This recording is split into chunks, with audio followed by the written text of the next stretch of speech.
And then do the US individually if you're interested in that country in particular. Yes, can you just move these on? So here is very simply the date of birth and then select your gender. The country that you're living in. So for this one, I would recommend that you put your passport country. So if you have like several, like if you're a foreigner living in India and so on, select the passport. Right, do that. Then forward.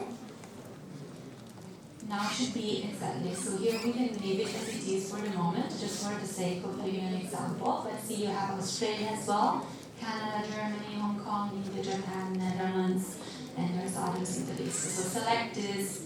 Remember the trick about the US. We can go forward.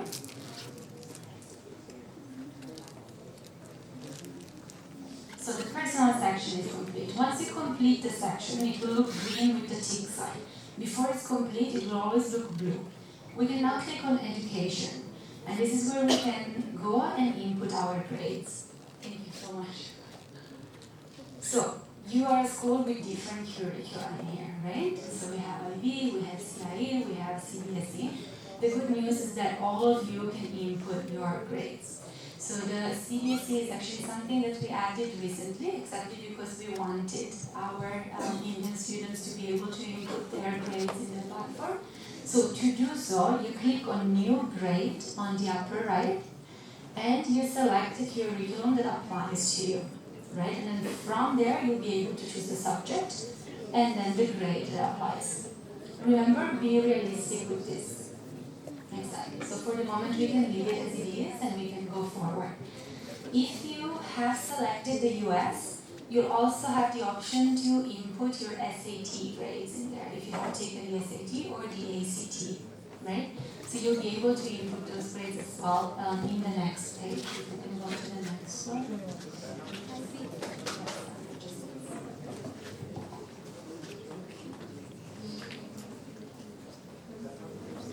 So that option will come up, the SAT, if you have selected the US. As you can see from the previous board, I had not selected it.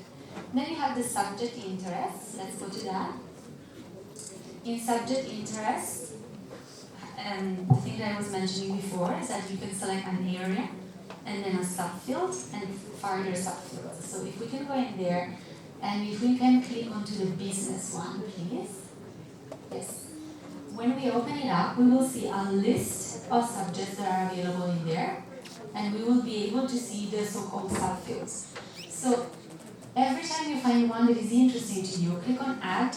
That will go onto the list on the right-hand side, and it adds to the matching algorithm. So we will look for universities that give you that option. Exactly. And as you can see, you can go down into further subfields. You can go pretty specific.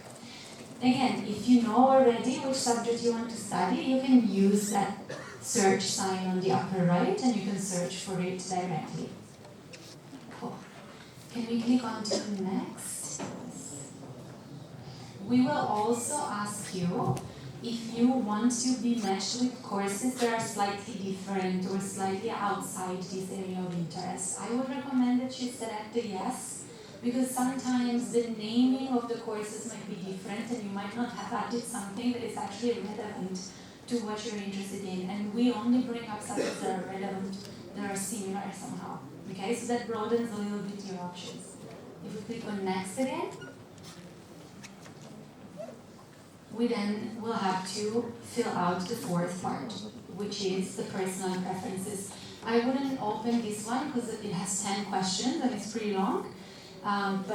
But we already talked about that, right? So it's about your preferences, your lifestyle, your learning style, and you can change it over time and see what happens. Now let's click on Get Your University Matches. And this is where the magic happens and we go and see the universities that have been recommended to us or the courses that have been recommended to us. If we scroll down just a little bit, yep. Perfect, this is fine. You see that there are 3 columns, right? They have rich options, match, and safety.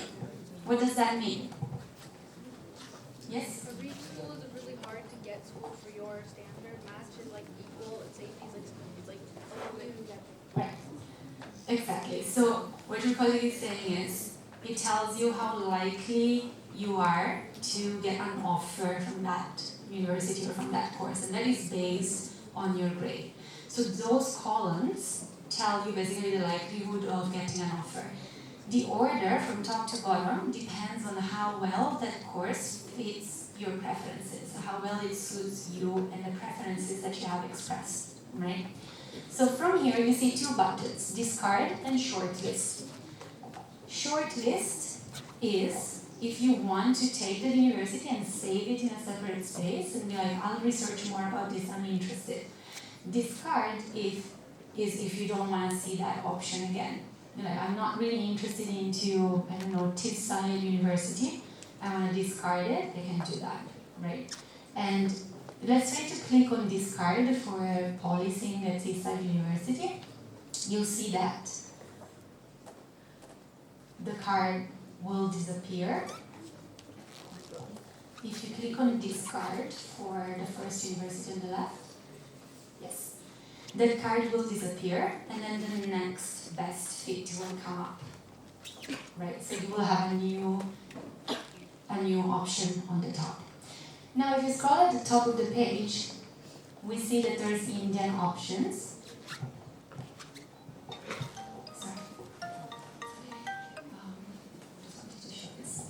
So that bar that you see there, it brings you to the portal for Indian universities, right? So you can go in there and you can see a lot about Indian universities. There's over 11,000 colleges and courses that you can browse by different criteria. So you can look at the courses, you can look at the exams, the entrance exams, you can look at scholarships and so on.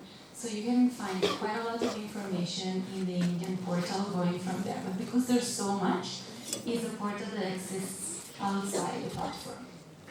Right, so this is your matches page. Here we have done basically the university exploration, the step one. Second step is to go to the shortlist where we are saving our favorite universities.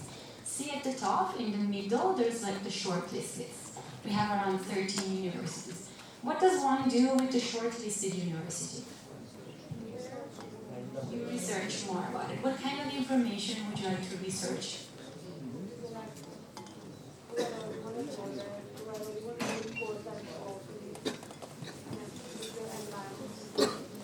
You want to see the environment, you want to see other courses at the same university, is that what you want? Okay, you can do that. One thing that you can also do in this page is if some match hasn't come up for you, say there's a university you're really interested in, but it hasn't come up as a match, you can still click on add university or course and add it from there. So if you click on it, then you can type in the name of the university that you're interested in and add it and we'll add a card. But if you want to do research on one card, then we can click on that button that says add note.